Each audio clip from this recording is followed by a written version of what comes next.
Welcome to Podlr, where we read collections of posts from our Tumblr. Enjoy the mess. The leader of a queer generation, the Rocky Horror Picture Show. This is another college essay we are posting for funsies. Enjoy! With the fall of the Hays Code, the queer demographic was finally able to have their own cult classics and media culture. Most prominently was the Rocky Horror Picture Show, Richard O'Brien, in 1975. For a bit of history, the Hays Code was in effect from 1934 to 1968. The Hays Code was a rigid set of rules for television and film that stated all delinquent behavior must be punished on screen. If a character did something immoral, they must suffer the consequences usually being death. The Hays Code itself outlined what it deemed to be immoral behavior. Among that list was anything remotely queer. This is where many tropes and writing tools were developed, such as the bury your gays trope or queer coding. The Hays Code was lifted in 1968 and replaced with something similar to our rating system today. So what did that mean for queer audiences? It meant it was time for them to be the stars. For the first time in decades, showrunners and movie makers could show queer activity on the small or even big screen. The most notable product of this time period was the Rocky Horror Picture Show, originally a musical performed on stage in the early 70s that was adapted into a film in 1975. The original musical and movie shared a similar cast, most notably Tim Curry as the main antagonist, Frankenfurter. Frank was self-described as a sweet transvestite from transsexual Transylvania. O'Brien, 1975. The word transvestite was very different than what it means today. In 1975, it was the equivalent to Frank telling the characters Brad and Janet, but also the audience, that he was transsexual or transgender, as those terms were not in frequent use until much later. Speaking of Brad and Janet, they are the audience's straight man. To quote David J. Getze, one cannot be queer alone. Getze, 2017, paragraph 2. This is to use the original meaning of the word queer, as in weird. You cannot be weird if there is no normal. So Brad and Janet are the stand-ins for an average American straight couple. Throughout the movie, though, we see Brad and Janet start to learn things about themselves at Frank's castle. After Frank has sex with each of them separately, they start to see things differently. Janet becomes more open and lustful with her sexuality, making many advances to our titular character, Rocky. Janet is also seen making out with another girl, Columbia. Brad, while less confident, still learns some preferences he did not know he had that can be considered out of the norm. Another popular reading being he was a closeted gay man as well. Brad and Janet learn with the audience that it is okay to explore one's sexuality and gender identity. While Frankenfurter does in fact die, the Hays Code still has no effect here, as Brad and Janet get to live out their lives after their newfound discoveries. Brad and Janet aren't the only ones who have a good time in the castle. In the Time Warp, the audience, along with Brad and Janet, are introduced to Riff Raff and Magenta, a quirky sibling duo. Later in the song, the character Columbia introduces herself. She tells the story of how she met Frankenfurter and how he changed her life. Later in the movie, we are also introduced to Eddie and Rocky, Eddie being a former lover of Frank and Columbia's. Rocky is the man Frankenfurter makes, very Frankenstein-esque. In the song Rose Tint My World, each character performs in a floor show expressing how Frank's lust and freedom has rubbed off on them. Some, like Brad and Columbia, have their reservations but choose to wear those rose-tinted glasses, while Rocky and Janet are completely accepting of this newfound life. Eventually, the evening is cut short when Riff Raff kills Frank, as well as Rocky and Columbia. Riff Raff does this as he proclaims Frankenfurter's lifestyle was just too extreme. O'Brien, 1975. Just like Brad, Janet, and everyone else in the castle, the real world also has a tradition inspired by Frankenfurter and the Rocky Horror Picture Show. Performance groups acting alongside showings of the movie became vastly popular, as did a script of counterpoint dialogue. The audience would shout during the movie. It was also a tradition to throw toilet paper at the screen during certain scenes in the movie, although this one has fallen out of fashion at some theaters being deemed rude. For these events, the audience can dress however they want. The idea was to be comfortable and be yourself. This means many people show up in similar fashion to the movie. Gothic, glam rock, corsets, you name it. It is a night of community and fun. In 2016, the Rocky Horror Picture Show was remade as a film stage musical titled The Rocky Horror Picture Show, Let's Do the Time Warp Again. Kenny Ortega, 2016. In this production, actress Laverne Cox was casted as Frankenfurter. Cox is a trans woman, marking the first official time Frankenfurter was played by an actual trans woman. Laverne Cox is also African American and finally shed some light on black queers in this production, something sorely lacking in the original production. There are stark differences in the interpretations of the characters Curry and Cox portrayed. The outfitting of Tim Curry's Frankenfurter implies shock value by using feminine clothing to show off a masculine body, while Laverne Cox's costuming is more feminine in nature. Cox's Frankenfurter is still compared to the straight men of Brad and Janet, but not in an oppositional nature. The influence of the Rocky Horror Picture Show still goes on today. There are still many notable screenings of the movie with live actors and scripted audience responses. The 2016 remake was just one production of many put on through the years. Popular media nowadays even references the Rocky Horror Picture Show, even in places you wouldn't expect, such as kids shows like Phineas and Ferb, Dan Povenmire and Jeff Marsh, 2007. The Rocky Horror Picture Show introduced an audience to queer culture and continues to be part of said culture in many decades later. The way in which this movie carried itself into queer culture signifies its strong use of rhetorical devices such as ethos, logos, and pathos. The ethos present in the film is that of Frank, who has experience, showing the characters and the audience how happy they'd be to give in to desire and to simply be themselves. This ties into the logos being that these characters do in fact end up happy in their newfound situation, especially Janet. The pathos plays on the fact that all humans have some sort of desire they push down. The Rocky Horror Picture Show uses these literary devices to tell its queer audience for generations to be themselves and have fun. Gushing Over Magical Girls, Confessions of a Rotten Girl, The Journey of Self-Accepting Sexuality and Kink. More and more lately, we've seen people online going on about how they want no more sex in media, or at the very least, no more pointless sex in media. But trying to say what should and shouldn't be in a story purely because you deem it pointless completely misses the point. If you pay attention to the stories, you'll see when sex has meaning. Usually it's something like showing how close two characters are, or the lust a certain character feels, and yes, sometimes it is just fan service, but there's nothing wrong with that either. Today we wanted to talk about two semi-recent, within the last year, pieces of media that have shown sex in ways that matter to the story. Those medias would be the manga/anime series Gushing Over Magical Girls and the song Confessions of a Rotten Girl. Both of these works center on the theme of a school-aged girl learning about her own kink and sexual identity and coming to terms with the fact. Their ages are important, as middle school to high school is exactly when people tend to start feeling these things, sometimes even younger.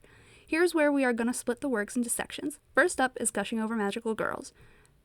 Throughout the story, Utena finds out she is a sadist who loves to torture magical girls. At first she's disgusted by herself, thinking she needs to stop. But the more the series goes on, the more she starts to accept this side of herself.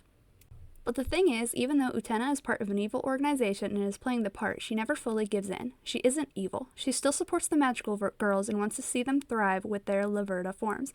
Utena is suspicious of Venalita and plans to work against them if things go south. Of course, this is yet to be seen as the series is on hiatus. We think it's really cool to show a character come to terms with their kink and even sexual identity. She only ever plays with girls, just saying. Through a story. People get so wrapped up in the rights of fictional characters that they forget they are just tools for the writer to tell their story. Both manga and anime are visual mediums. You can't just say what a character is thinking, you need to show it. So the easiest way to do so would be having Utena actually performing these actions on the magical girls. It also just makes it more interesting and action-packed. On the flip side, we have Hatsune Miku from Confessions of a Rotten Girl. With music, it isn't a visual medium, and thus the song can get away with sharing the character's thoughts through words and not visuals, although the music video does show the content Miku consumes. In Miku's case, we also have a school-aged girl coming to terms with her sexual interests and identity. She also is into bondage, but she is really into, you guessed it, yaoi. Oh, Fujo Miku, how we love you. While Utena's version of demonization is more fictional in the sense of being a villain to the magical girls, Miku's is more grounded in realistic depictions of religious guilt and trauma. At first, Miku is at confession and talks about her interest being temptation and that she is burdened by shame. She even goes as far to say she's eating the forbidden fruit.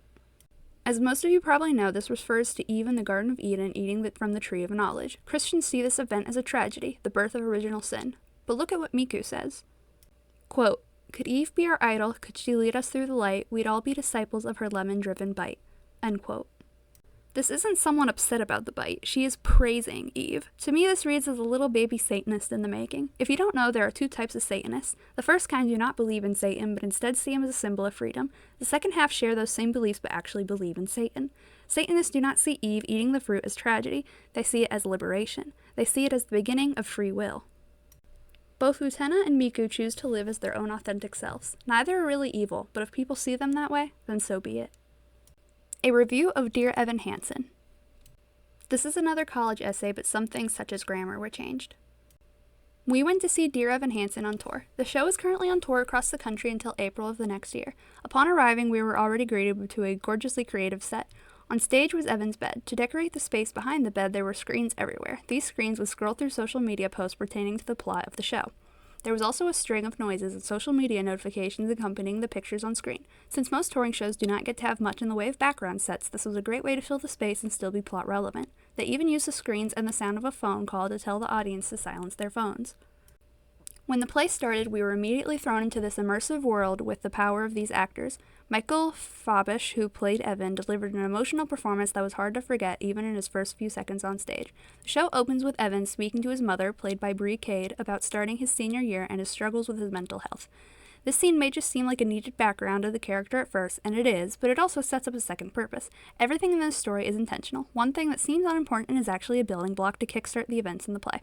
At first, the letters Evan's therapist has him writing to himself seem like a little thing, but in reality, those letters are the exact way they are worded is what leads to the string of lies Evan finds himself caught in. As Evan writes the letters to himself as if he were a different person, it is assumed that Connor Murphy, who stole Evan's letter, is the one who wrote it. This, of course, being a messy misunderstanding given it was the only thing left of Connor, played by Alex Farrow, when he took his own life.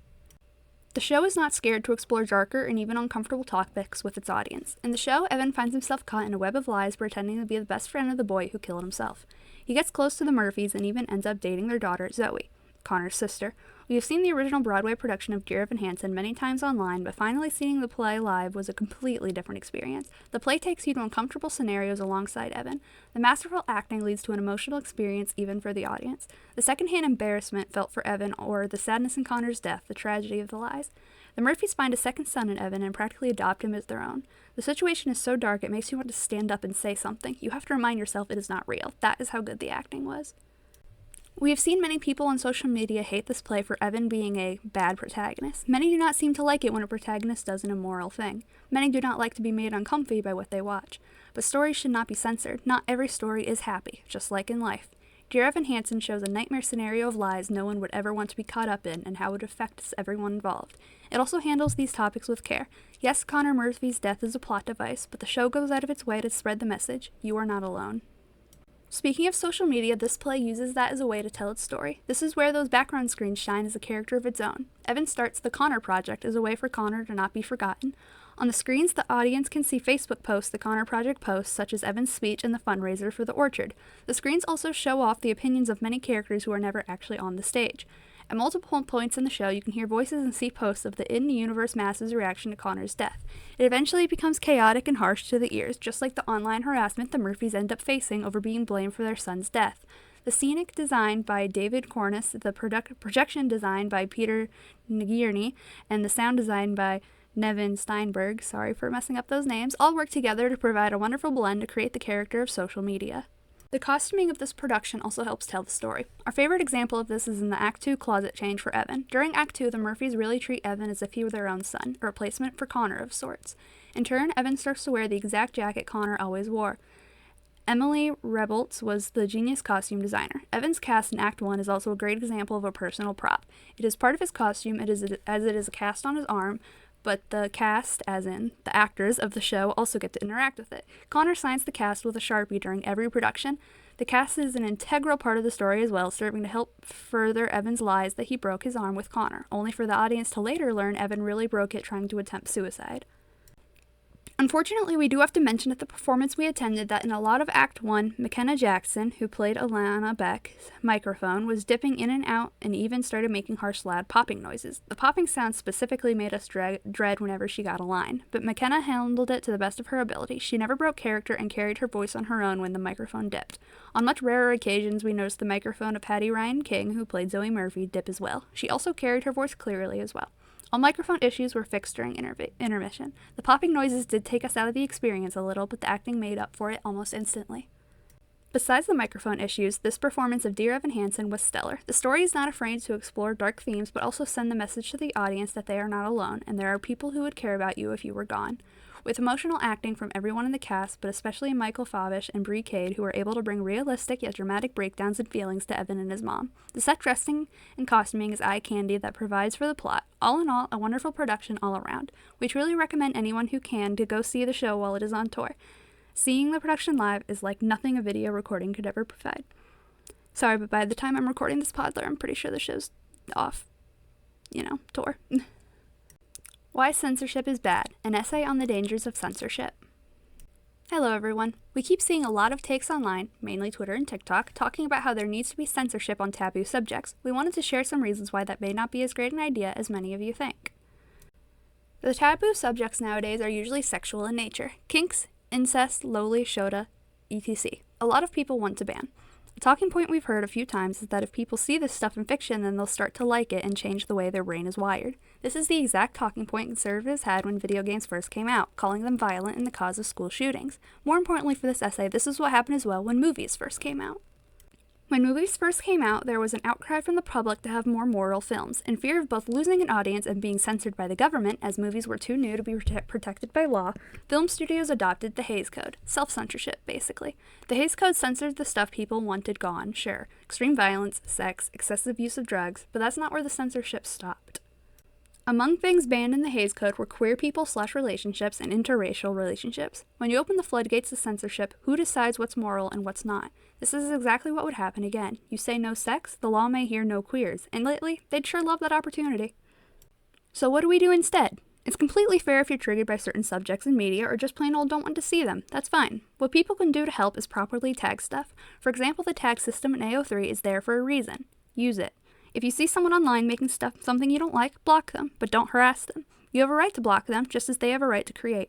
Trigger warnings have become a bit more commonplace beyond fan fiction too. They're in some books, shows, and video games now.